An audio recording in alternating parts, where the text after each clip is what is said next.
अस्सलाम वालेकुम, आप देख रहे हैं PA न्यूज़ HD और मैं हूं आपके होस्ट सादिया बतूल। शामिल करते हैं आज की अहम खबर शामिल करते हैं पाकिस्तान अराइन न्यूज़ के group leader and bureau chief Karachi Mian Mohammad Saleem से। मस्जिद अक्सा को 40 रोज की तवील बंदिश के बाद दोबारा खोल दिया गया। मकबूजा बैतुल मुक़द्दस इसराइल ने मस्जिद अक्सा को 40 रोज की तवील बंदिश के बाद दोबारा खोल दिया है।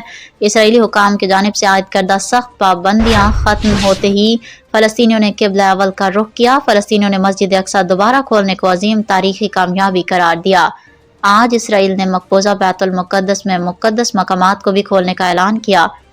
इसराइल के जंग बंदी मुआहदे के बावजूद लुबनान पर शदीद फ़िज़ाई हमले, 254 अफराद शहीद, 1100 से ज़ायद ज़ख्मी। याद रहे कि इसराइल ने ईरान जंग के बाद मकबूजा बैतुल मुक़द्दस में मुक़द्दस मकामात को बंद करने का ऐलान किया था। न्यूज़ स्टूडियो से अब तक के लिए इतना ही। मज़ीद खबरों और अपडेट्स के लिए देखते रहिए PA न्यूज़ HD।